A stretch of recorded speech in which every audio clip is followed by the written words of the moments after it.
Joining us now for a conversation is the PMK Chief Mr. Anbumani Ramadas sir. Today you have had a consultative meeting with several farmer groups regarding two issues. One is the Meghatatu matter and the other is the TVK's promise about waiving of farm loans. What is the crux of this meeting, sir? Today more than 60 farmers association, the important association of Tamil Nadu, met in Chennai under my leadership, and lots of issues, farmers' issues were discussed, and the core two issues. One is the waiver of cooperative society loans of the farmers by the government, Tamil Nadu government, and second is about the Meghatatu Dam, which is planned to be constructed in Karnataka. The first issue is about the waiver of loans is that Mr. Vijay, before the elections, has promised that when he comes to power, he will waive off cooperative society loans of small and marginal farmers. That is, fully he will waive off farmers' loans who have farmlands less than 5 acres, and then 50% of the loans be waived who have farms between 5 and 10 acres. So today he has done the opposite. He has not waived it off. He has just reduced the loans. And then initially he said 50,000 rupees waiving, and now he says 75,000 rupees. That's not enough at all. And farmers, they are in a distress today. The El Nino effect, which is going to cause more distress in Tamil Nadu or in South India, because the southwest monsoon is not taken off. It should have taken off the last week of last month. So it is not taken off, and we are going to see lots of distress farmers. And so the Chief Minister has to waive. In Maharashtra government, they have waived off 36,000 crore rupees of loans and for 55 lakh farmers. Here they have till date they have waived off only 6,000 crores of farm loan. It's going to it will be additional another about 13,000 crores, and I don't see it's a big thing for the government as such, waiving of another 15,000 crores of farm loans. And these are farmers who are committing suicide.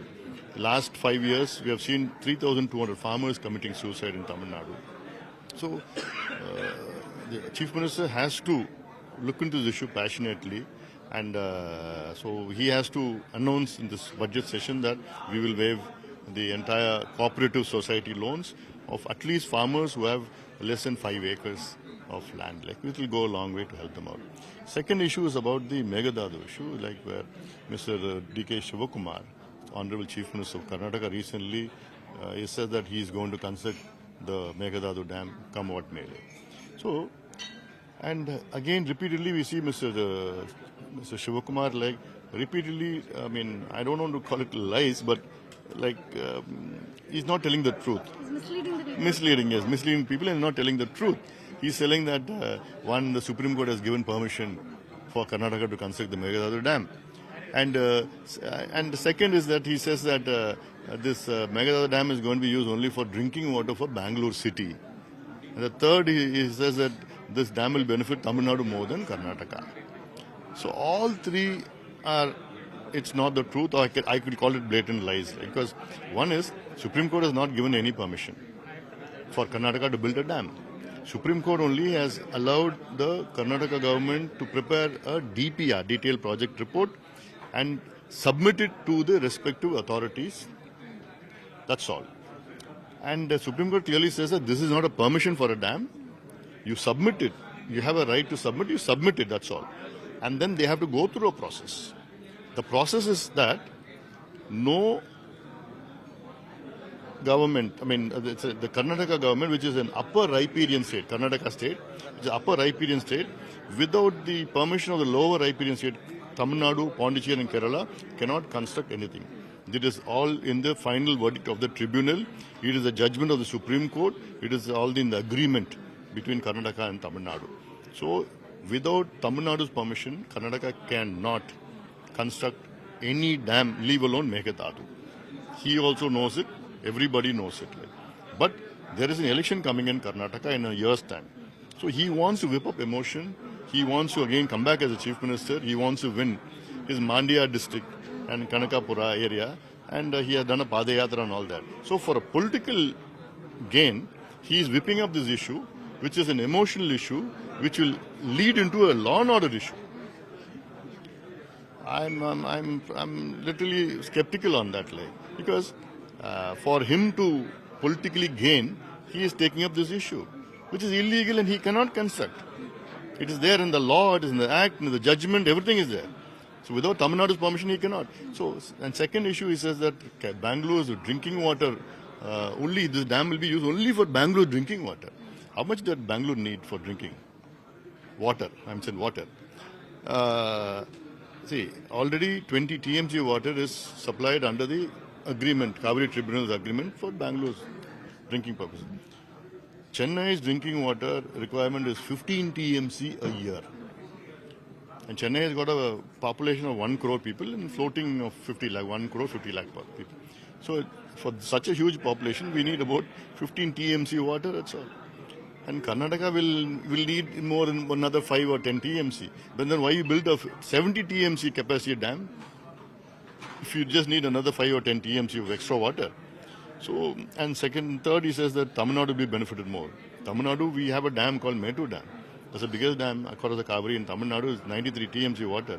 Today, there's only 40 TMC. And every year, we open Mettur Dam on June 12th for Kuruvai cultivation. And this is the first year after 6 years we have not opened it because there's no water. And this water, what we have is only for drinking water, is not open for cultivation. If they build a dam, Meghdadu, we won't have even drinking water. And Kaveri in Tamil Nadu supplies drinking water to 5.5 crore people. So 5.5 crore out of 8 crore people benefit from Kaveri. And 28 districts out of 38 districts benefit from Kaveri River. So, and if they build a dam upstream, then we will be doomed. Farmers, not only farmers, the general public will be doomed because we won't have any water to drink. And then the climate change, global warming and all the issues which is going to come in the future, we are going to be severely affected if they construct a dam. They should not build a dam. And so there's a resolution passed in the assembly today in Tamil Nadu that unanimously they said that Karnataka should not build a Meghdadu Dam 1. I request the Honorable Chief Minister of Tamil Nadu to convene an all-party meeting here. Then take up all the leaders, go meet Prime Minister, go meet all the concerned ministers of Delhi and put pressure on them, as well as legally take up this issue. I feel only legal resource is the only recourse because Karnataka always supports a national party. Tamil Nadu always supports a regional party in the governance. So national party, whether the BJP or Congress, they support Karnataka. They tend to support Karnataka. So that way I see that we put pressure politically but take the legal route. Sir, Mr. Udayanidhi Stalin, he told that instead of giving this letter as a copy to the union government, all the MPs and MLAs should travel to Delhi, submit it together in person so that we can display unity, display strength, and that will put more pressure on the union government to look into the matter. So do you think that should be done? Yes, in the past this happened. This is not something new. And all the cutting across parties, all the member of parliaments, even MLAs could go, the chief minister could come, all party leaders could go and put pressure, meet Prime Minister, meet all the other ministers concerned and put pressure. That's a way of political pressure and this definitely can be done. The previous governments have also passed similar resolutions. Like the DMK has passed a resolution against Meghdadu construction. It happened earlier. But despite multiple resolutions continuously being passed, the Karnataka government is aggressively pursuing this project. How do you see this attitude of the Karnataka government? So this is completely a political approach. So Mr. Shivakumar wants to be re-elected as Chief Minister again. He had Karnataka has won the Chief Minister but because of this Mandya. The Karnataka government has come to power, Congress government come to power because of Mandya. They got lots of seats in the Mandya and the Kaveri belt. So they take this as a political issue. This is a political issue, purely political issue for them. And they are trying to whip it up. So this is completely against the law. And they should act responsible. Final question, sir. Will the PMK be undertaking any protest in case of the Karnataka government doesn't pay any heed to any of the voices coming in from Tamil Nadu? This is not just a PMK issue, it's a Tamil Nadu issue, and we are going to join with all the other parties together. Separately having a protest here and there, that is nothing much is going to happen. But we are going to create an awareness first. It's going to be a 3-day Padayatra. Which I have intended to do from Billigundu, that is the source of the Kaveri entering Tamil Nadu, to Bumbuhar, which is entering the Bay of Bengal. 3 days, all the Farmers Association, myself, we are going to do a 3-day Padayatra to create awareness amongst the people, amongst the youngsters, and amongst civil society that if Meghdadu, they build a Meghdadu, then this will be the effects of it, and we will be doomed. So that they should not conduct a Meghdadu. Thank you, sir. Thank Thank you for you. speaking to us. That is PMK Chief Anbumani Ramadas telling us that he's going to undertake a 3-day Padayatra, and during this Padayatra, he's going to create awareness among the public. Regarding the repercussions that will be witnessed in case of this Meghdadu Dam comes into existence. That is the kind of awareness that he's going to create among the farmers during his Padayatra. And he's also going on to say that Mr. D.K. Shivkumar is trying to use this issue politically for his personal gains. That, he wants the Congress party to come back to power in Karnataka, and for that he's trying to politicize this issue, and he's misleading the people of Karnataka by telling that the Supreme Court has given permission to construct the Meghdadu Dam, while in reality the Supreme Court has not given any such permission. Danu with Manish for Times Network from Chennai.